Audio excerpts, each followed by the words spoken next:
oxygen, the suspected pneumonia, but basically what they saw on the CT is that in the lower part of the lobes, it looks like some inflammation. It could be pneumonia, but we were talking to the radiologist and they think that infection is less likely. So it's just like some inflammation and there's a little bit of fluid around the lungs, but that's all that came from the CT results. And What do they? It's not that concerning because he's been doing so well, like so much better on the oxygen. We were able to get it down. So, he still needs it, but that, we're progressing in the right direction. Right.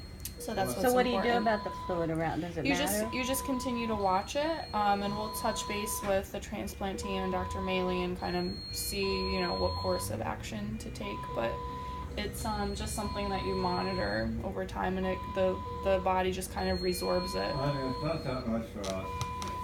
Mostly for the soil, especially part of the lung. So you're part of the lung. Your neighbor, one of the neighbors. So that's pretty much it from the CT standpoint. I mean, I'm glad he doesn't have pneumonia, but in a way, I was hoping. Why the confusion then? I mean, now we're starting to rule things out. They were saying they thought it was a pneumonia, but now you're saying that it's not. They say it's less likely. They can't 100% tell us from the scan that it's not. It doesn't look like a typical pneumonia. What about the culture they took and it came back positive?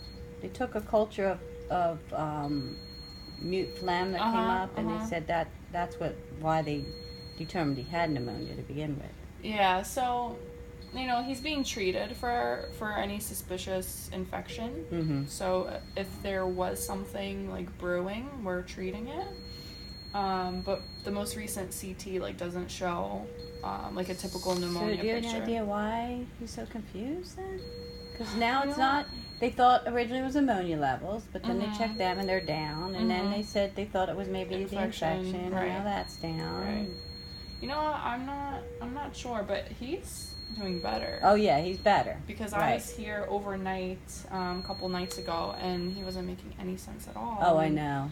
It was very, very hard and to it was communicate. Yeah, it was very hard to communicate. So there's no talking to him. You can have a conversation with him. It's just he drifts off, and he was just talking about something. I have no idea. Yeah, but this is such an improvement. Oh yeah. And from overall, we're kind of trending in the right direction. So that's reassuring to me. Okay. Yeah. But we'll touch base with Dr. Maley and the transplant team and kind of see, what other information we can, offer or ideas about what's going on. Yeah, but so far, so good. And then the oxygen being at 10, do you think you'll be able to wean that down more? Okay. Yeah, he's on 100%. His saturation is 100%, so we can actually turn into start going down, because we want, if you ever look at the monitor, the blue number, we want it to be 92 or above. Yeah, the bottom one. The percentage. Right. Yeah, that's the percentage of how well he's oxygenating, and right now he's at 100. Yeah, so that's so way high. you can go, we can probably go down on it a little bit and see how he does. And there's one more thing that you probably don't know the answer to, or probably isn't an answer, but another thing they said that this confusion could be, they have this thing called ICU delirium. Yeah. And it's caused by the bells. But why don't they try to?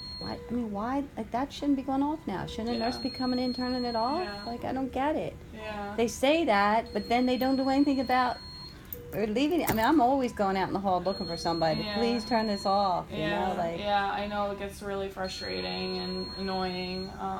I can understand there's some things that, there's some bells and whistles that, but when there's something you can turn off, I just don't understand why they're not more at getting it off. Yeah, and plus every time I pause it, obviously it's gonna keep on. So I'll try to find the nurse and tell her to do that for you.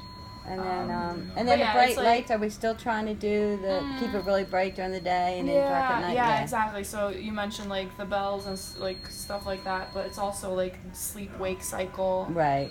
Making sure that we keep the blinds open during the day, and at night keeping it dark. Yeah. Right. So it simulates a normal sleep-wake cycle, because when I was here at night, he was moving around trying to get out of bed, and we're I trying to like calm know. them down, and I like they were, Sparky. yeah. Yeah, Just- Sunday night and Monday were the worst.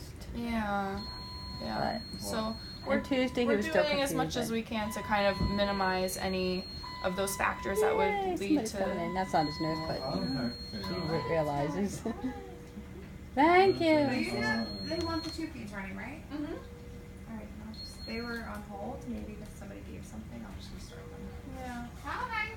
It can actually go to goal. I are don't you know. doing, each side down the road, I think, or?